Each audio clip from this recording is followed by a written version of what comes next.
Mark, thank you. Appreciate it. All right, it's 8:36 right now. White House continues to rock and roll with tweets and a changing tone of President Donald Trump. Joining us now is Congressman Adam Schiff of Burbank. He is the ranking Democrat on the House Intelligence Committee and the House Russia investigation. Good morning. Good morning. Good to be with you. Good to see you. This morning, President Trump is back on Twitter, going after the media and his critics, media outlets and his critics, saying that his tone has changed in those back-to-back speeches.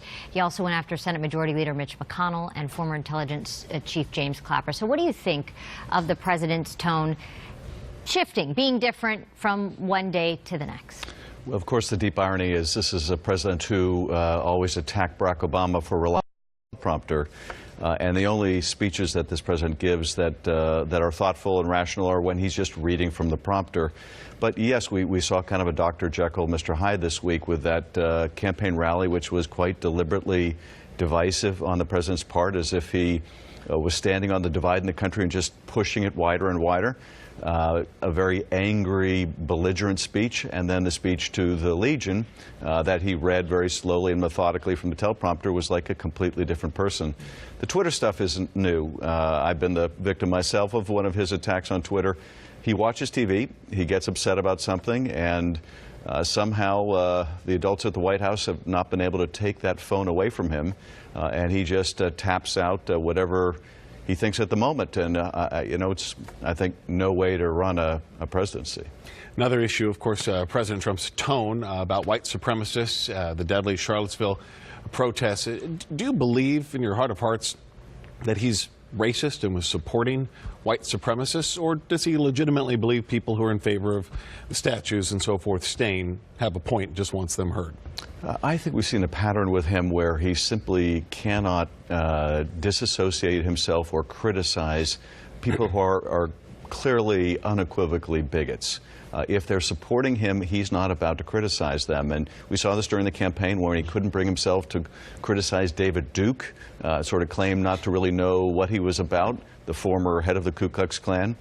And again, this equivocation between, well, you know, those neo-Nazis and white supremacists, they're not really any better or worse than the protesters who came to picket them.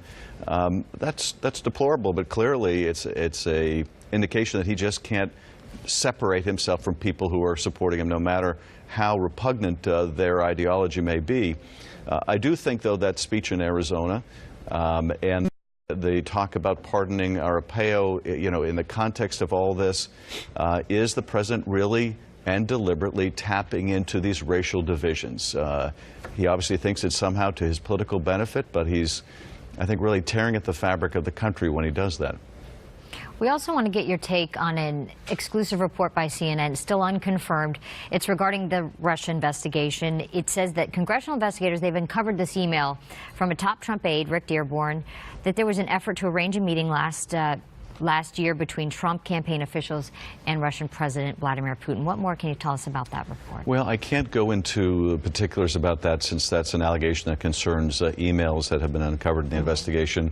You know, but I can comment on the emails that have been made public, and the most serious of those, of course, are the ones that were released by Don Jr. about his meeting, and only released by him after misleading the country about what that meeting was about when the New York Times said they were about to publish them. Those emails do show a meeting between the top Trump campaign people and proxies of the Russian government.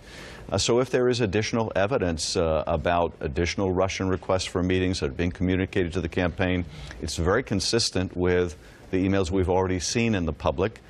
And all of this is at such a unique level of interaction between a presidential campaign and an adversary of the United States. I don't think we've ever seen anything like it. And of course, it raises very profound questions about why this was taking place that are at the heart of our investigation. Let's turn to President Trump's new path for the war in Afghanistan. What do you think about the condition-based approach to our military presence there?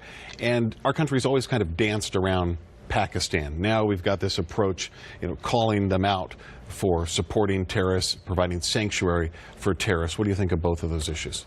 Well, in terms of calling Pakistan out, I think we do need to call out. They have provided sanctuary for those in the Haqqani network and the Taliban that go back into Afghanistan and kill our troops and kill our allies, we should call them out. We should put greater pressure on Pakistan. I don't think the president's call to have India play a larger role, though, is going to be very helpful, because part of the reason that Pakistan basically wants these proxies in Afghanistan is they're worried about Indian influence in Afghanistan. So the president's speech, on the one hand, pushed Pakistan in one direction, and on the other hand, pulled it back in the opposite direction. So I don't think that was particularly coherent. In terms of the conditions-based approach, where we're not going to give a timeline, we're just going to let conditions on the ground dictate, that's very appealing to the military, because we don't want to telegraph to the Taliban they can wait us out. The problem with it, and I think the reason why the Obama administration struggled with that idea, is it also tells the Afghan government, you don't really need to reform, you don't need to change, you don't need to give Afghans a reason to fight for their own government and end corruption, because we're going to stay there indefinitely, and we'll be there no matter what. So it provides a disincentive to the Afghan government, even while it provides maybe an incentive to the Taliban to come to the table. I'm reserving judgment on this. The profound question I have, and I've talked to the CIA director about it already when he called to give me a preview of the plan, is this looks a lot like the Obama plan, with some small changes, that no conditionality, no timeline. Yeah. Why should we think this is going to bring about a different result when increase in troops have been tried at a much greater level and didn't alter the course of the conflict? And these changes are much more peripheral than they are central. Why should we expect a different result? Are we better off moving to purely a counterterrorism mission that doesn't require an indefinite commitment of troops? Mm-hmm. Before you head out the door this morning, we want to ask you one thing that here in Southern California, I think many folks will be interested in hearing about. There's some good news for the early warning, the early earthquake warning system.